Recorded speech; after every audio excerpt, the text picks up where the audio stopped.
আমাদের এই দেশি মুরগিগুলা পুরা ফাউল হয়ে গেছে। দেখেন ওই সিপা দিয়া ডিম দিয়া দিছে। আসসালামু আলাইকুম রহমতুল্লাহ বারাকাতু। বাবা একটা কার্টুন নিয়ে চলে আসছে তিনতলার মধ্যে। আসার সময় আমাদের বুলবুলিরে বাবা একটু কাতুকুতু দিয়ে আসছে। এরপর চলে আসছে আমাদের কবুতর লফটে। কবুতর লফটে ঢুকে আমাদের ইসমাইল চৌড়া বেবিটা হাতে নিছে।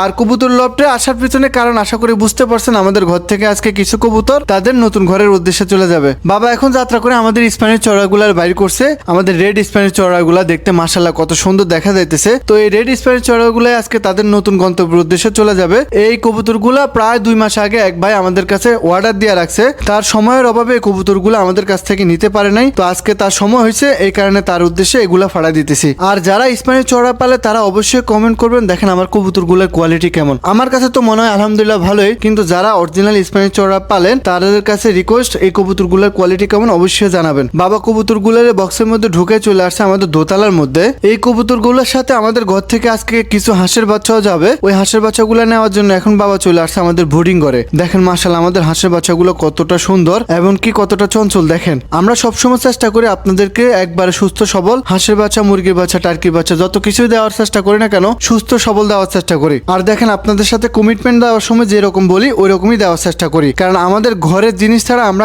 বাইরের কারো জিনিস কখনোই বিক্রি করি না। এর সাথে বাবা কিছু টার্কির বাচ্চাও নিয়ে নিছে। এই টার্কি বাচ্চাগুলো যাইবো টোটাল হাঁস, কবুতর এমনকি টার্কি বাচ্চা এই সবগুলো আজকে ঢাকা কুমিল্লার উদ্দেশ্যে চলে যাবে। এরপর বাবা কার্টুনগুলো নিয়ে রওনা দিছে বাস স্টেশনের উদ্দেশ্যে। আজকে আমাদের ধানের কামের সমাপ্তি। আলহামদুলিল্লাহ গত 1 মাস যাবত আমার বাবা আমার পরিবারের সবাই মিলা এই ধানগুলা নিয়ে খুবই কষ্টের মধ্যে ছিল, মানে অনেক পরিশ্রম করা লাগছে। তো আজকে ধানগুলারে ফিনিশিং দেওয়া হইব, মানে আজকে এই ধানগুলারে ভাঙানো হইব। আমাদের ঘরে এবার কতগুলা ধান হয়েছে আমি আপনাদেরকে একটা সিম্পল আইডিয়া দেওয়ার চেষ্টা করি। 21 মনের মতো ধান ভাঙছে, 21 মনের মতো ধান ভাঙছে। আর আমাদের ঘরে হাঁস মুরগির জন্য রাখা হয়েছে প্রায় 29 মনের মতো। যদিও সবগুলা ধান আমাদের ঘরে হয় নাই, আমরা কিছু ধান বাইরে থেকে সংগ্রহ করছি। এইবারই আমরা প্রথম হাঁস মুরগির জন্য এতগুলা ধান রাখা হয়েছে, প্রায় 29 মন রাখা হয়েছে। আশা করি এই বছর আমাদের ধানের আর কোনো ঘাটতি হবে না। এরপর বাবা চলে আসছে আমাদের পুরান সেটআপের মধ্যে। আসার সময় একটা ক্যারট নিয়ে আসছে। আর এই ক্যারট নিয়ে আসার পিছনে একমাত্র কারণ হচ্ছে আমাদের দেশি মুরগিগুলা। আমাদের এই দেশি মুরগিগুলা পুরা ফাউল হয়ে গেছে। তাদের যেখানে মন চায় সেখানে ডিম দিয়ে দেয়। দেখেন ওই সিপা দিয়ে ডিম দিয়ে দিছে। এখন বাবা চিন্তা করলে এই ক্যারট গুলা বসাই দিব যাতে সুন্দর মতো এরা ক্যারটের মধ্যে ডিম পারে। আর এদের আর একটা সমস্যা আছে, সেটা হচ্ছে